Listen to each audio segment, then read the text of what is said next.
Top quality और consistent performance के लिए सिर्फ सिल्वर पंप नाम याद रखना। और देखिए, हथियार ना मिलने से यूक्रेन में नाराजगी है। यूक्रेन में ट्रंप के खिलाफ गुस्सा दिखा है। यूक्रेन के एक सांसद ने कहा, अमेरिका हमारा सहयोगी नहीं। तो यह कुल मिलाकर इस वक्त यूक्रेन का सेंटिमेंट नजर आ रहा है, जो अमेरिका के खिलाफ होता हुआ दिखता है।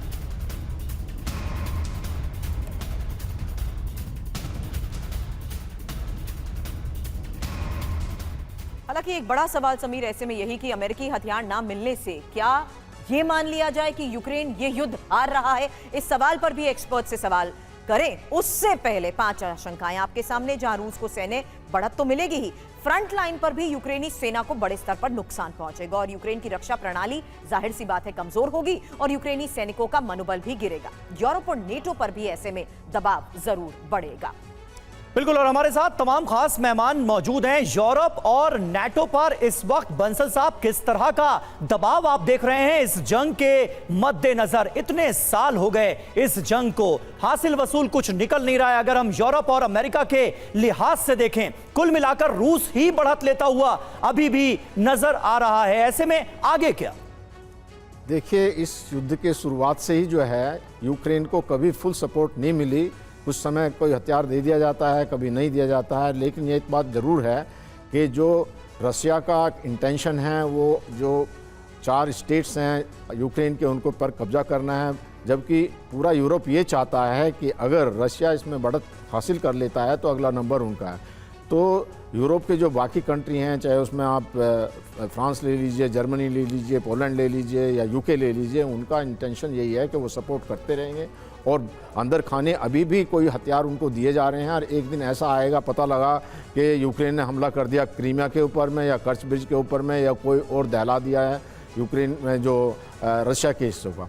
अब देखिए, आप जो है रशिया में भी अगर आप देखें उठा करके, पहले वैगनार आर्मी थी वो ख़त्म हो गई, चेचेनिया वाले आए वो भी चले गए। अब जो है किम ने अपनी जो आर्मी भेजी थी, उन्होंने 13,000 लोग भेजे थे यहाँ, और अब वहाँ पे जो ज़्यादातर लोगों के जो वहाँ पे लाशें गई हैं, तो किम भी उसको देखकर रो उठा। तो रशिया के पास में भी अभी उतना, हालांकि हथियार बना रहे हैं, उनकी इकोनॉमी में भी जो फ़र्क पड़ा है, इसको प्रेसिडेंट पुतिन ने भी माना है, तो रशिया भी कमज़ोर होता जा रहा है।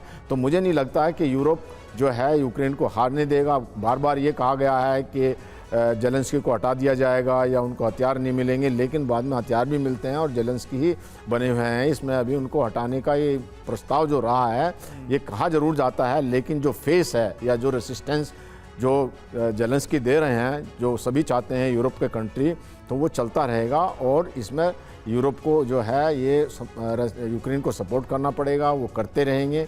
और स्टेटमेंट आते रहते हैं, जो रशिया का भी टारगेट बदलते रहते हैं। कई बार वो कहते हैं जी उनका सबसे बड़ा दुश्मन जो है वो यूके है, यूके को डुबो देंगे, लेकिन यूके के अंदर में ही जो अभी यूक्रेन के जो सैनिक हैं उनकी ट्रेनिंग दी जा रही है वहाँ पर यूक्रेन के, रशिया के, यूके के अंदर में। तो इन सब बातों को देखते हैं।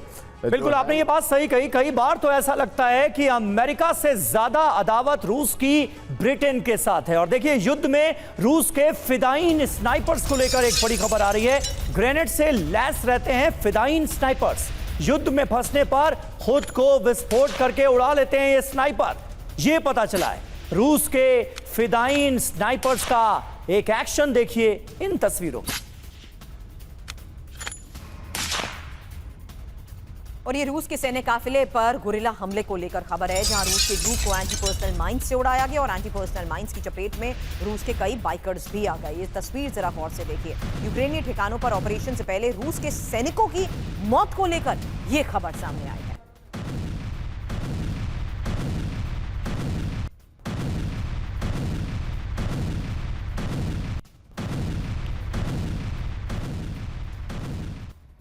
हालांकि यूक्रेन को यूएस से ये हथियार नहीं मिलेंगे, और यूक्रेन को यूएस से ये हथियार नहीं मिलेंगे उसके बारे में एक डिटेल इंफॉर्मेशन, जहां सबसे पहली इंफॉर्मेशन 30 पैट्रियट मिसाइल इंटरसेप्टर्स को लेकर है। अगली इंफॉर्मेशन 8496 155 mm होवित्जर गोले को लेकर, 142 हेलफायर मिसाइल ये एक और बड़ी खबर इस लिहाज से समीर सामने आई है। जी हाँ, ये वो हथियार हैं जो यूक्रेन को अब अमेरिका से नहीं मिलेंगे। 252 GMLRS सिस्टम नहीं मिलेगा, 25 स्टिंगर मिसाइलें नहीं मिलेंगी, 92 AIM एयर टू एयर मिसाइलें नहीं मिलेंगी, 125 ग्रेनेड लॉन्चर जो मिलने वाले थे वो अब नहीं मिलेंगे। अब सवाल यही है बड़ा कि यूक्रेन अमेरिका के इन हथियारों के बगैर आखिर कितने दिन तक इस जंग में टिक पाएगा, और दूसरा शरदेंदु जी कि यूरोप क्या अमेरिका की इस कमी की भरपाई कर पाएगा और यूक्रेन के साथ उस कदर खड़ा हो पाएगा जिसके बिना पर रूस जैसे ताकतवर मुल्क के सामने यूक्रेन इस जंग में टिका रहे। देखिए, मेरा मानना है कि ये यूरोप की लड़ाई है और उसको सारे यूरोपियन नेशन जो पुतिन के खिलाफ, रशिया के खिलाफ सोचते हैं, उनको एकजुट होना होगा। अगर अमेरिका अपना हाथ इससे खींच लेता है तो उनका, देखिए आज की डेट में जो इंफ्रास्ट्रक्चर डेवलप कर रहे हैं, जो उनके जो डिफेंस की एक डिफरेंट सोच है, चाहे वो France, Germany, England, Poland, Hungary, तमाम देश हैं, वो अपने अपने डिफेंस इंडस्ट्रीज को बढ़ावा दे रहे हैं। वो तमाम तरीके के जो नाटो पे डिपेंडेंसी थी उसको ख़त्म करना चाह रहे हैं, क्योंकि ये अमेरिका का इंटेंशन डोनाल्ड ट्रंप के रिजीम में अलग सस्पिशियस होता हुआ चला जा रहा है। लिहाजा अगर यूक्रेन का युद्ध जारी रखना है, अगर यूक्रेन को ही मोहरा बनाना है, तो आपको वो सारे वेयर विदाउट प्रोवाइड करने होंगे।